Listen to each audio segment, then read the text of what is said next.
She flirted with me while in a relationship, we went on, now I am unsure if I should go on. Last December, I met this girl online, let's call her Susan. We started talking due to something strictly professional, but ended up talking more due to attending the same university, doing the same course and having been born and grown up on the same island. We kept on talking, with her initiating more of the conversations than I would. I felt weird as we were not that close, that she would send me stuff on Instagram and start talking to me out of thin air. I was living in Italy and had just been let down by a previous partner, let's call her Paula, no actual relationship but someone that I did develop feelings for. At the time, I was feeling terrible and very lonely. Susan had a boyfriend, 7 years relationship, so I genuinely thought we were just talking as friends and nothing more. We got to talk every day the whole day, and one day I come back home from the club at 3 in the morning, tipsy but not actually drunk. She was up and we started talking. She eventually said something, and it was the perfect opportunity to flirt with her. I backed up and told her to avoid saying stuff like it, so I would not hit on her. She said it was no problem, so we started flirting. Her boyfriend eventually found out and broke up with her. She was bad for some days, but not what you would expect from someone who just broke up a 7-year relationship. She said that she wanted to break up before because she liked, but did not love him anymore since more than a year. She didn't do it because of Corona, so she wouldn't be lonely and it could be mixed quarantine feelings. We continued to talk and eventually started to flirt, and so on, but all online. I then moved from Italy to the Netherlands. We live far away from each other, as in more than a month's salary just to get there, small island in the middle of nowhere, 1 flight going and 1 back a week, or 6h by boat. Still, I went to visit some relatives there, and we spent 6 weeks together. She met my whole family in that time. I was really happy with her.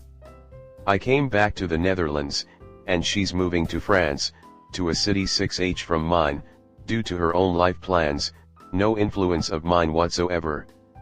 I am moving to as my work where I live is due in September and there will be no contract extension, so I could move anywhere, and I am applying for some jobs. Some in her city, some back in Italy, some neither. And now the entire point of writing all of this, she loves me, I also love her. But I cannot stop thinking that the same will happen to me as it happened to her ex. We've known each other only for around 9 months, we fight a lot. I believe it's mostly due to distance.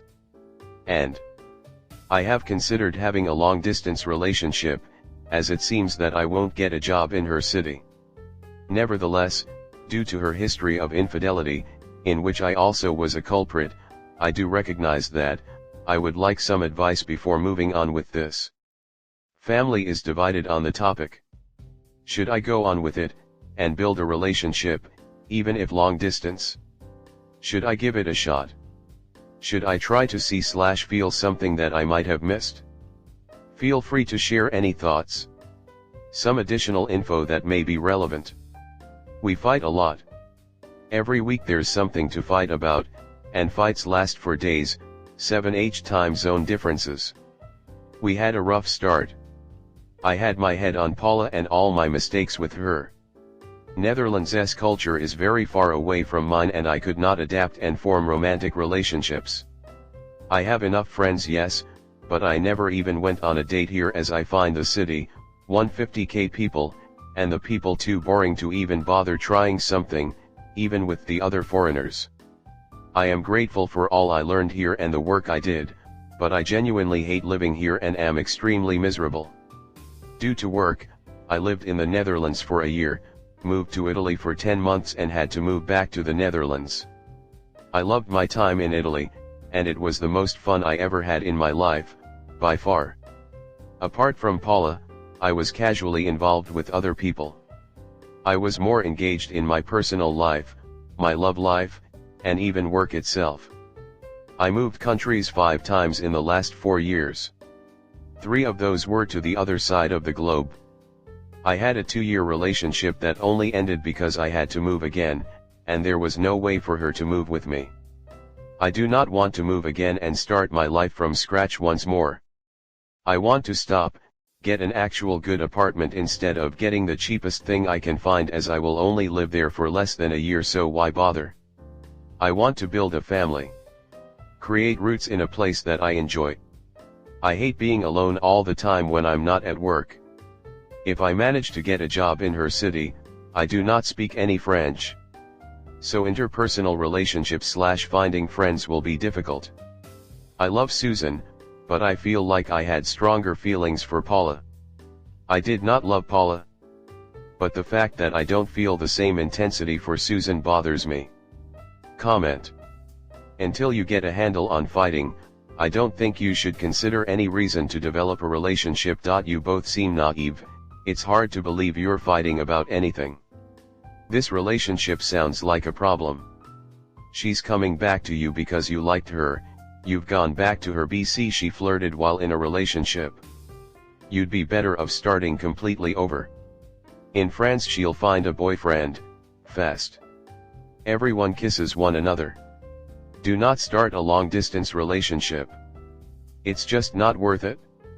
Even if she didn't have a history of infidelity. What do you gain from long distance? You don't really have a GF, at least not one you can spend time with and enjoy life with, but at that same time you are taking yourself, and her, off the market, so neither of you can find someone who is actually in the same place as you. Plus you already mentioned fighting over the distance. There is no upside here. Nothing but pain and ultimately ending up probably hating each other if you try to date long distance. Just live your lives wherever they take you and meet someone in the same city as you. What starts in chaos, ends in chaos. You will never be a good partner. Someone flirts with you and you have no boundaries or morals, yeah, go with her, and if she does it to you, you deserve it. Good luck. Poor Susan, let her go, and find a real man. Next story 2. I cheated on my abuser and I feel so lost. Hi everyone, I have no one else I can tell this to, but I cheated on my husband who abuses me. This is long, so I apologize. I just started realizing in the past few years that the way he treats me is so off. He's very emotionally abusive and manipulative. He's even bragged to me about how great he is at lying, manipulating and gaslighting people. He also has prior DV charges because he used to hit his ex. However, I literally didn't know up until a year or so ago, when we've been together for almost 9 years, married for 6. There were so many red flags in the beginning, like him still talking to his ex, but I had come out of a traumatic relationship before that, so his red flags didn't seem like much. He's also 11 years older than me and talks/treats me like a child. His abuse is mainly emotional/mental, but the 2 times I really tried standing my ground he pushed me into a wall, then the other time he grabbed my face and held me down. If I'm in any type of mood other than happy, he's mad. If I object to anything in the relationship, it's an immediate fight and brings up every mistake, even though I am genuinely trying to fix things. He uses me for sex as a way to release his frustrations. It makes me feel dirty even typing that. We have 2 kids and I do most everything for them, especially for our oldest who is autistic. If I ask for help he acts totally clueless and will mess up on purpose. Anyways, because of all that I became so numb to him. Mentally I've checked out of the marriage and have been wanting to leave for 2 to 3 years. I finally took a big step in getting a job, my first step in getting away, which was not easy. He usually convinces me that the job isn't worth it and he buys me all I need, and he loves our time at home, even though it's miserable. At my job I realized how full of life I really am and I feel like me again. I had to spend about 80 HRS together with a co-worker to train me, and in those 80 HRS we found we had so much in common and clicked so well. He ended up asking me on a date and I accepted. I lied to my husband that I was hanging with a girl co-worker at the mall. He hates the mall. Before I went though he told me, if you ever leave me our children won't have any parents, cause you'll be dead and I'll be in prison. I know it was wrong and so risky, but it felt amazing. He's actually my age and is so sweet. I forgot I could even feel like this. At the end of the date, we kissed and I literally felt on air. My date knows my situation but not how bad it really is. I know I want to leave my husband so bad but I feel trapped. I feel like he will hurt me or will at least try to ruin my life. When I've tried to break up with him many times before, he turns into a devil, but then once I'm over it he is so loving. I'm scared of losing my happy place, work, because he'll stop watching our kids. I have no family by me, all my friends are gone, and my mom, after I told her all this, told me, well, it'll be awfully hard to find someone as a single mom. I just want out. I cry every day. The only thing that gives me hope is my crush and my kids. I know I'm terrible for cheating, but I don't love him anymore. I feel forced to stay. Comnet. I know you're so right. I will never tell him, as he has told me many times he would kill me and the guy if he caught me cheating, and I don't want to put the other guy / me / the kids at risk because I do believe he will do something crazy. I'm so sorry your mom is taking this stance with you. She's wrong, op. But even if she were correct, wouldn't it be lovely to be alone, and just be able to breathe? The only mistake you potentially will make with all this is thinking that you should leave and jump right into something with this other guy. You need to be alone. That way, you grow to learn what you actually want from your life. And I guarantee you it won't be one abusive partner. Go see a lawyer, love. They normally allow you the initial appointment for free. It definitely would. I daydream about my own little space where I'm alone with my kids. I know you're 100% right, I need to figure out who I am again. I'm just so scared to take that first step. I feel like I'm exaggerating the abuse and that I owe him the respect of telling him I want a divorce. I think if he verbally threatened your life, which is super serious, you should consider talking to a lawyer who can help you think through a divorce and some resources, like for domestic violence, and to help you protect your custody and your general situation. Under threat of your life, I would say, you don't owe him or your mother the respect of telling him or either one X, Y, or Z. I would not tip your hand until you have a plan. When I left my abuser, after 7 years, I had a couple people around me who recognized it, my desperate need to escape, before I ever did, and they were there to catch me. Thank fucking God I didn't have to rely on him.